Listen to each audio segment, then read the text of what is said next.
sini kami dari kelompok 6 akan mempresentasikan mengenai audit tata kelola teknologi informasi perusahaan PT Lionstar dengan menggunakan kerangka kerja COVID.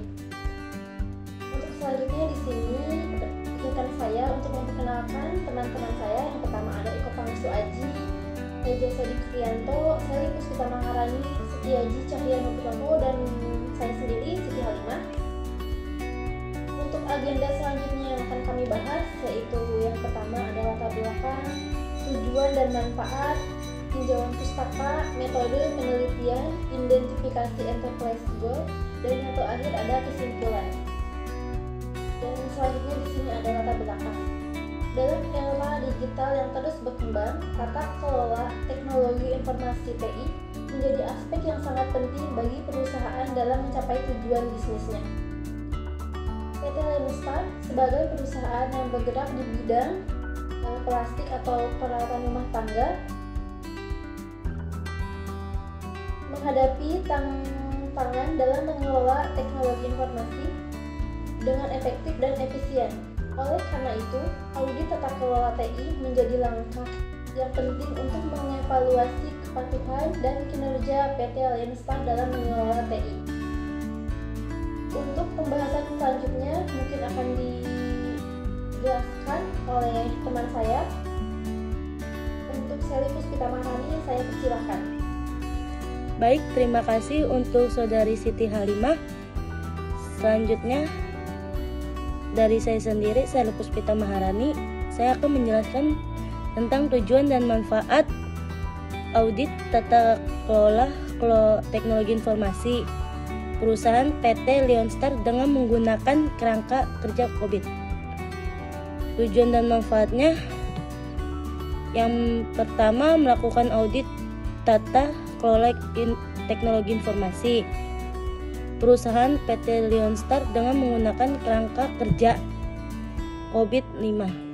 Yang kedua, mengidentifikasi kelemahan, risiko, dan kepatuhan PT Lionstar terhadap prinsip-prinsip tata kelola IT yang dianjurkan oleh COVID-5.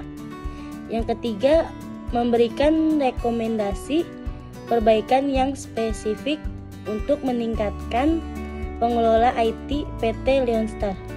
Nah, venusnya pemahaman yang lebih baik tentang tata kelola IT.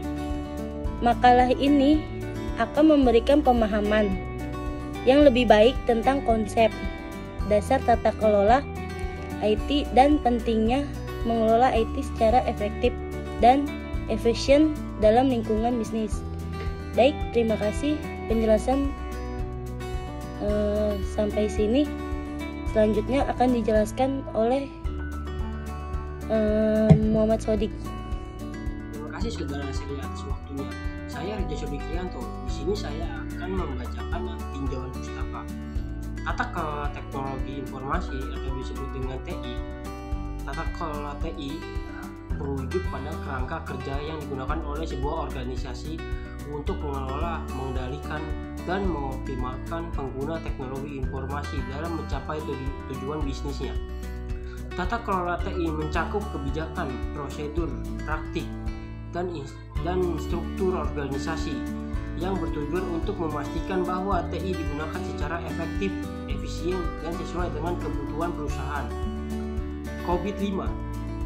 COVID-5 yang artinya Control Object for Information dan Related Technologies adalah sebuah kerangka kerja yang diakui secara internasional untuk tata kelola teknologi informasi.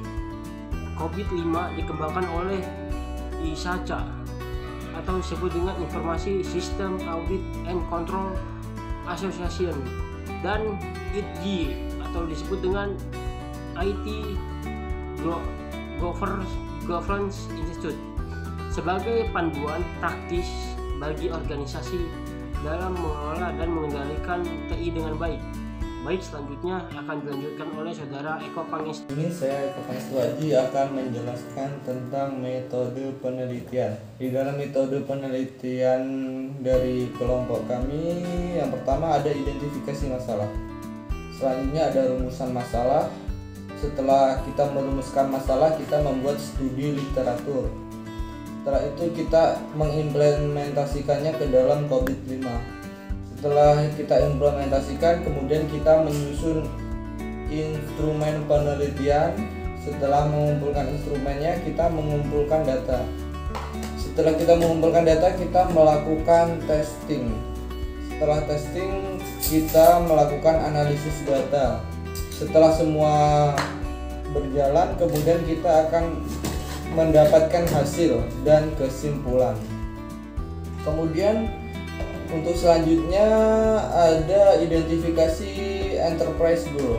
Pada tahap ini, penulis mengelompokkan enterprise goal yang ada pada COVID-5 dengan cara melihat tujuan penelitian, yaitu mengukur keakuratan pengolahan data.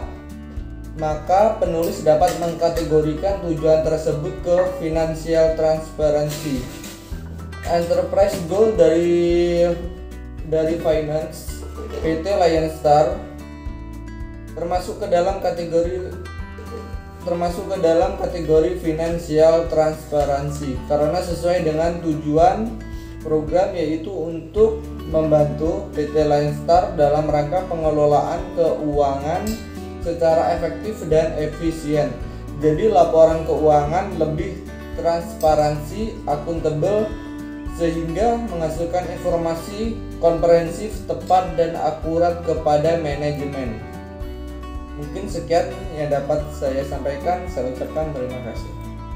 Assalamualaikum warahmatullahi wabarakatuh. Saya Setia Cahyo Nugroho akan meneruskan presentasi dari Eko Pangestu Aji. Saya akan menjelaskan kesimpulan.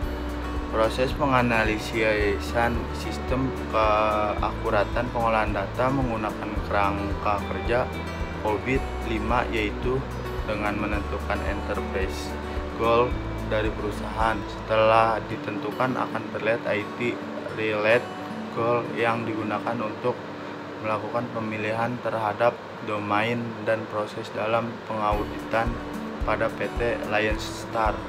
Dari masing-masing proses memiliki indikator yang akan dikembangkan menjadi butir pernyataan kuesioner, lalu kuesioner tersebut diberikan kepada responden yang menggunakan sistem hasil dari kuesioner dan nilai kesenjangan gap yang akan memberikan rekomendasi pada Dinas Pekerjaan Umum.